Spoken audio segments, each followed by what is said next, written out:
CAN 2025. Comment le Maroc a lutté contre les problèmes d'affluence? Après un début de compétition où certains stades sonnaient creux, la CAN au Maroc attire de plus en plus de fans. Et c'est pour plusieurs raisons. L'affluence des stades de la CAN a été un long débat en ce début de compétition. Après les premières images de stades pas toujours pleins, les questions étaient nombreuses de la part des suiveurs du football africain. Pourtant, cette question est récurrente à chaque CAN, avec des stades très souvent vides lorsque le pays organisateur n'est pas concerné par la rencontre. Et les raisons sont nombreuses. Prix inaccessibles pour les supporters des pays africains, déplacements très longs et une logistique difficile à gérer. Mais au Maroc, contrairement aux images, les chiffres donnent une autre vérité. Cette CAN a atteint des chiffres records selon la CAF.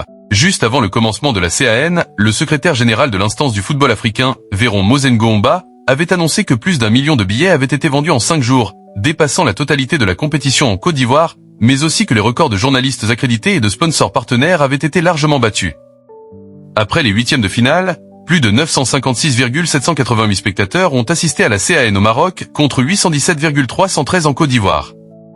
Mais alors, comment le Maroc a réussi à renverser la situation au fil du tournoi? Au début de la compétition, notamment à Agadir, certaines personnes avaient pu réussir à rentrer gratuitement dans le stade pour assister aux rencontres de l'Égypte. Alors que des rumeurs sur un accès gratuit 20 minutes après le coup d'envoi avaient circulé, la CAF avait finalement démenti. Dans certaines enceintes de cette CAN, il était aussi possible de se procurer des billets pour les matchs avec les tarifs officiels. 100 dirhams, 200 dirhams, 300 dirhams. Une organisation qui s'est adaptée. Le Maroc, dans sa stratégie, avait aussi beaucoup misé sur l'élan des réseaux sociaux et les offres financières pour attirer du monde. Conformément à la vision du roi, qui est multidimensionnelle, la FRMF a fait son travail, mais pas que. Il y a aussi la RAM, Royal Air Maroc, qui a fait son travail pour la connectivité en créant de nouvelles lignes et avec des prix bas par rapport à la période. L'ONMT, Office national marocain du tourisme, a aussi fait un gros travail pour séduire les gens, les inciter à aller au Maroc à cette période. Ils ont fait plusieurs salons mondiaux. Et donc la FRMF a fait un gros travail de communication à travers le soft power et l'invitation de nombreux influenceurs pour ça.